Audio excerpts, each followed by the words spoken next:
বার করে ফোন দিছি বলো দেখিনি। ফোন দিলাম যে এতক্ষণ তো লাগে না। হুম,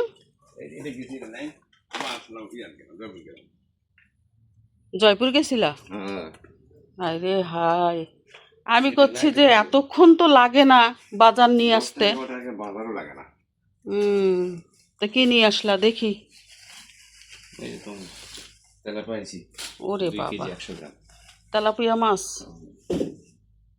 বাহ, আমি এখন ফোন দিচ্ছি কতবার করে, এতক্ষণ তো বাজারে থাকার কথা না। হুম, টেনশন লাগে না? রোদে গরমে মানুষের অবস্থা এমনিই খারাপ।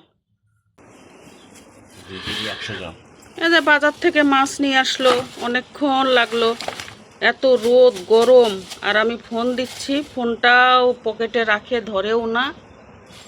যে গরম, মানুষের অবস্থা তো করুন। আমি এখন সবাইকে জিজ্ঞাসা করতেছি এখানে আছে নাকি, চায়ের দোকানেই আড্ডা দিচ্ছে নাকি।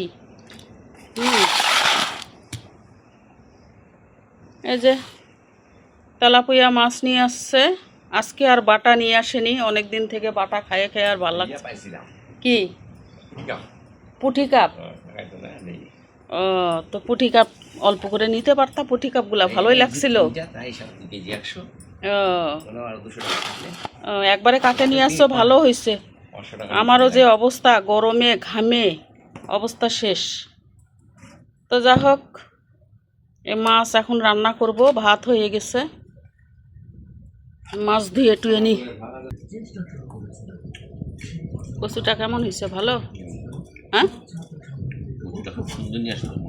মাঝখান কলা, সব মাঝখানের কচু নিয়ে আসে। হুম,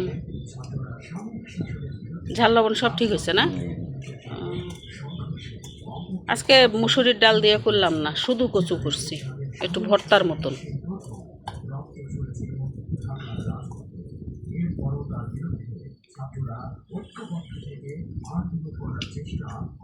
পুষি তো দেখতেছে,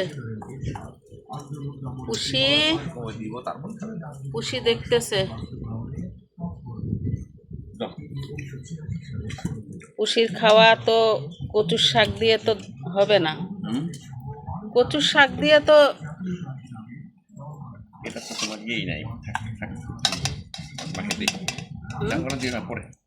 এই থুতনি দিব না, না অন্য জিনিস আছে থুতনিতে, বিড়ালের মাখাই দিবা। তুমি একটু ইয়া করে নাও আগে, বুঝছো?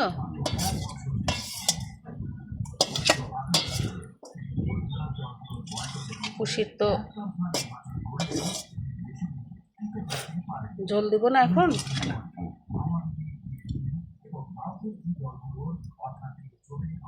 পুষির খাওয়া রেডি হচ্ছে, পুষি দেখতেছে, পুষি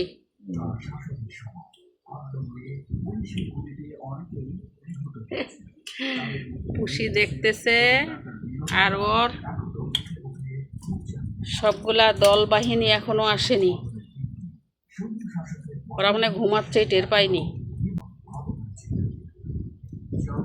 এ আগে শান্তি করে খাবে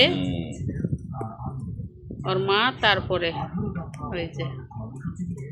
পুষির খাওয়া বাটিতে চলে গেল। পুষি খা, খায় নে, আয় আয়, খায় নে, আয় খায় নে, আয়। ঝোল দেব?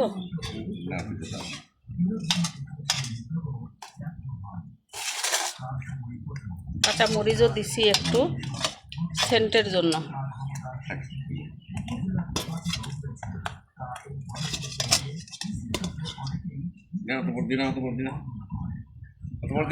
আরে খাও, সবই তো ওরকম আছে তো, রান দিছি, খাও খাও, তুমি খাও, এই যে রান দিছি, রাতের সহ রান্না করছি তো। আর তো ঝোল দিব?